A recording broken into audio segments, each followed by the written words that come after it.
本日は科学の知的好奇心が織りなすあるユニークな賞についてお話しします。皆さんはイグ・ノーベル賞という言葉を耳にしたことはありますか？毎年秋になるとノーベル賞の発表に先駆けて話題になるあの賞です。その理念は人々を笑わせ、そして考えさせる研究。一見すると冗談のようなテーマばかりが並んでいるように見えます。しかしその裏側には研究者たちの真摯な情熱と常識にとらわれない柔軟な発想が隠されているのです。今夜は最新の2025年受賞研究の全貌と、なぜ日本人がこの賞に愛されているのか、その理由を紐解いていきましょう。知的なユーモアの世界へご案内いたします。まずはイグ・ノーベル賞の成り立ちについて少し触れておきましょう。この賞はアメリカの科学ユーモア雑誌の編集長マーク・エイブラハムズ氏によって創設されました。名称の由来は不名誉なを意味するイグ・ノーブルと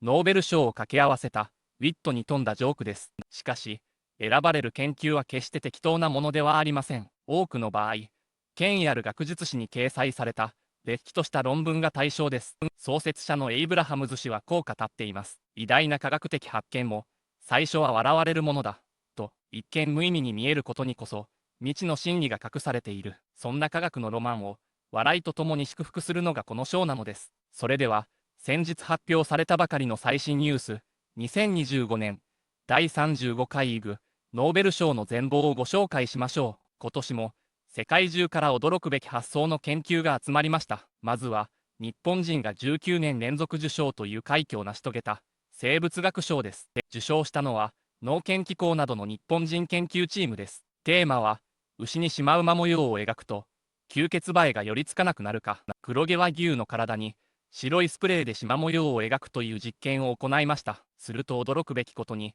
牛に群がるハエの数が約半分に減ったのです。牛にとってハエはストレスや病気の原因となる大敵です。殺虫剤を使わずに牛を守れるこのシマウシの手法は環境にも優しく、畜産業界にとって画期的な発見となるかもしれません。ハエは縞模様を見ると距離感がつかめなくなるという説が有力です。まさにユーモアと実益を兼ね備えた日本らしい研究と言えるでしょう。続いては文学賞です。アメリカの研究者が自身の爪の伸びを35年間記録し続けました。彼は足の爪の根元に毎月印をつけ、その成長速度を測りました。その結果、年齢とともに爪の伸びが遅くなることを発見したのです。さらに、指によっても成長速度が異なることまで突き止めました。35年という気の遠くなるような継続力に、敬意を表さずにはいられません。次は心理学賞です。あなたは賢いと言われたとき、人の自己評価はどう変わるのでしょうか。実験では、実際の結果に関係なく、賢い、または賢くないと伝えます。すると、褒められた人は、自分は特別だという意識が強まることが分かりました。逆に否定的な言葉は、自己評価を著しく下げてしまいます。他人の言葉がいかに私たちの心を操作するか、改めて考えさせられます。栄養学賞も興味深いものです。トカゲは、チーズピザと具沢山ピザ、どちらを好むと思いますか？実験の結果、トカゲたちはチーズピザに殺到しました。チーズの発酵臭が彼らの好物である腐肉の匂いに似ているためだそうです。続いて小児科学賞です。母親がニンニクを食べると母乳にその香りは移るのでしょうか？答えはイエスです。摂取から約2時間後、母乳からニンニクの香りがしました。面白いのは赤ちゃんがその母乳を嫌がるどころか、むしろ好んで飲んだことです。乳児期の味覚体験が将来の食の好みを決めるのかもしれません。科学賞はダイエットに悩む現代人への朗報かもしれません。ゼロカロリーのプラスチックで満腹感を得るという研究です。フライパン加工に使われるテフロンを粉末にして食事に混ぜるのです。テフロンは消化吸収されないため、カロリーはゼロ、満腹感は欲しいが太りたくない。そんな矛盾した願望に対する常識外れの科学的アプローチです。平和賞はお酒と語学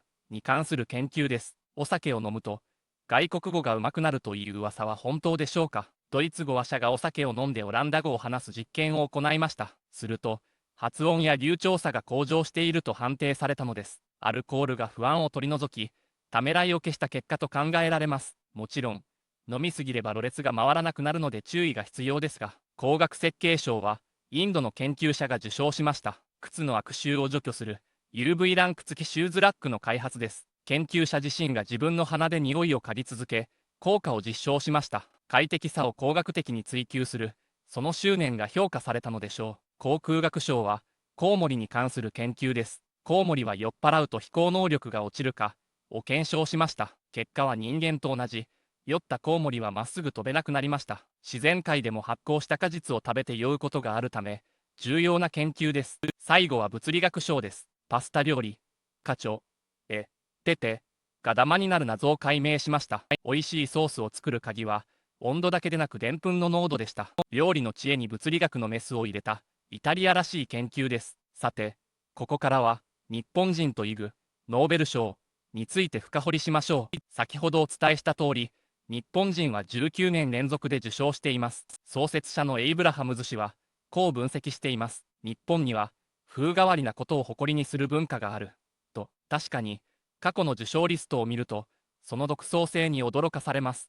例えば、昨年の2024年に受賞した、お尻から呼吸する研究、東京医科歯科大学の研究チームによる、生理学賞の受賞でした。土壌が腸で呼吸することにヒントを得て、お尻から酸素を含んだ液体を注入し、呼吸不全を改善する手法です。コロナ禍での人工呼吸器不足を救うかもしれない、まさに命を救うための、真面目かつ奇抜なアイデアでした。2023年の電気刺激で味を変える食器も記憶に新しいですね。減塩食でも電気の力でしょっぱさを感じさせるスプーンです。健康管理を我慢せずに行うテクノロジーで食の未来を変える日本らしい発明です。また、バナナの皮はなぜ滑るのかという研究もありました。2014年の物理学賞を受賞したこの研究は単なる遊びではありません。バナナの皮の内側にある粘液が驚くべき潤滑作用を持つことを証明し、人工関節の滑りを良くする研究にもつながっているのです。その他にも、玉ねぎで涙が出る仕組みを再発見した研究や、おしゃべりな人を黙らせる、スピーチジャマーの開発など、日本人の研究は、身近な疑問を出発点にしながらも、最終的には社会の役に立つ技術へ昇華させている点が特徴です。もちろん、世界にはさらに奇想天外な研究が存在します。ここからは、過去の受賞作から特にユニークなものをご紹介しましょう。まずは、猫は液体かという物理学賞の研究です。猫がどんな形状の箱や容器にもぴったりと収まる様子を見たことはありませんか？フランスの研究者はこれを真面目に流体力学で解析しました。結論として、十分に長い時間観測すれば、猫は液体として振る舞うと証明したのです。次に、なぜウォンバットの糞は四角いのか？オーストラリアの動物ウォンバットは、世にも珍しい四角い糞をします。研究者が腸を調べたところ、腸の硬さが場所によって異なり、通過する過程で糞が四角く成形されるメカニズムが判明しました。また、鰓を空輸する最適な方法という研究もありました。密漁対策で鰓を運ぶ際、どう吊り下げるのが安全かという実験です。驚くべきことに、足を縛って逆さまに吊るす方が、肺への負担が少なく、健康状態を保てることが分かったのです。見た目は衝撃的ですが、動物保護に貢献する重要な発見でした。さらに、死んだ魚は上流へ泳ぐという物理学賞も興味深いものです。特定の水流の中に死んだ魚を置くと、ヒレが動いて泳ぐように進むのです。これは、魚が泳ぐ際のエネルギー効率を理解する上で、非常に重要な物理法則を示しています。最後に、イグ・ノーベル賞の授賞式についても触れておきましょう。授賞式自体が、一つの巨大なエンターテインメントショーになっています。最も有名なのは、ミス・スウィーティープと呼ばれる少女でしょう。受賞者のスピーチが長引くと、彼女が登場してこう叫びます。もうやめて、退屈だから、これには、どんなに偉い学者も苦笑いして話を終えるしかありません。また、観客が舞台に向かって一斉に紙飛行機を投げるのも恒例行事です。かつては、本物のノーベル物理学賞受賞者が、モップで掃除をしていました。賞金として、10兆ジンバブエドルが贈られるのも有名です。ハイパーインフレで紙切れ同然となったお札ですが、ここにも強烈な皮肉があります。本物のノーベル賞受賞者がコスプレをして登場したり、24秒で専門的な説明をした直後に、7単語で要約させられたり、権威を笑い飛ばし、科学を身近なものにするための演出が徹底されています。いかがでしたでしょうか？人々を笑わせ、そして考えさせる、イグ・ノーベル賞。一見、役に立たないように見える研究の数々。しかし、その根本にあるのは、純粋な、知りたい、という好奇心です。私たちも、日常の些細な疑問を大切にすることで、新しい世界の見え方を発見できるかもしれません。もし、あなたが日常で、変だな、面白いな、と思うことがあれば、それは未来のイグ・ノーベル賞の種かもしれませんね。それでは、今夜はここまでにいたしましょう。最後までお付き合いいただき、ありがとうございました。ナレーターの黒野武弘でした。おやすみなさい。